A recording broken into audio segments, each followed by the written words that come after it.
Hi everyone, Reed Blakemore, Deputy Director of the Atlantic Council's Global Energy Center. We're doing a number of leadership spotlights to highlight the stories that mayors from a range of municipalities have to offer in regards to how they're navigating the energy transition, advancing climate action, and supporting the local economic development opportunities that are really present when you think about enabling the energy transition. I'm here now with Christopher Taylor, Mayor of Ann Arbor, Michigan. Chris, thanks for joining us. It's my delight. Thanks for having me. So this is the question at hand. When you think about your vision for Ann Arbor's sustainability energy transition strategy, what are the key pieces and initiatives that you're looking to accomplish in the coming years? Yeah, I'm incredibly excited about where we are on our climate journey.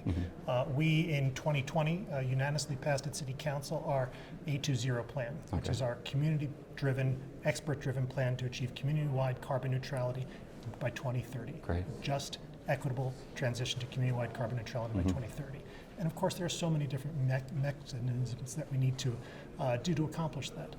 We need to work on electrification. We need to work on our transportation infrastructure. We need to, expand geothermal whereas best we can. We need to solarize our community. There's just so much that we're working on doing. Our community is behind it. I am incredibly excited and proud that we as a community, we just passed a community climate action millage. Really? Back in November 2022, we offered to the voters an opportunity to fund the local side of A20, and the voters came through. We're going to have $7 million a year rising with inflation over the next 20 years to support this plan.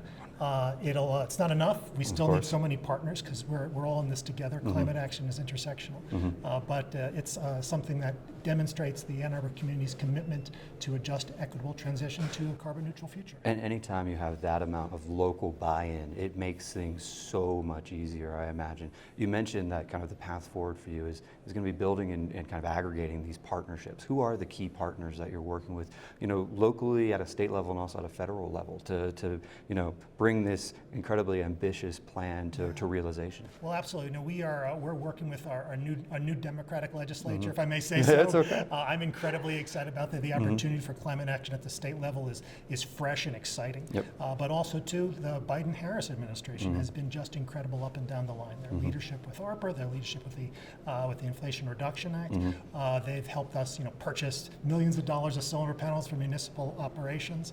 We also too are just so excited. Just yesterday, we received a planning grant from DOE with respect to a geothermal field, to plan a geothermal field in one of our low-income portions of our community to heat and cool over 262 homes, a public school, public works facility, a mental health resource center. It's going to be great. We can get this off the ground, and I'm just so excited about the federal partnership we have. That's fantastic. I mean, the fact that geothermal at a local level is not something we've heard throughout, this past, when we just kicked off today, but this is really, really cool. I mean, you're obviously clearly excited about those couple of things you just mentioned. Just to wrap up here, what are we missing?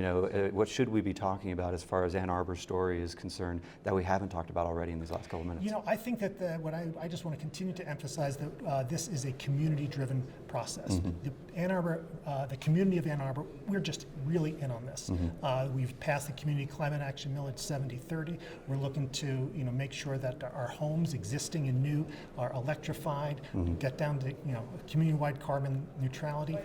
We are excited to do so also fundamentally in a manner that's equitable and just. We understand that that so many of us operate from a position of privilege. We're not first in line for so many of these initiatives, and that's exactly the way it's going to be. Community engagement, energy and climate justice, those are huge parts of any of these initiatives. They're themes that are prevalent throughout this convening over these next couple of days. Christopher, thanks so much for joining us. It's been great. Look forward to seeing how successful you can continue to be over the next couple of years. I'm so excited too. Wonderful. Thanks again. Yeah, see you.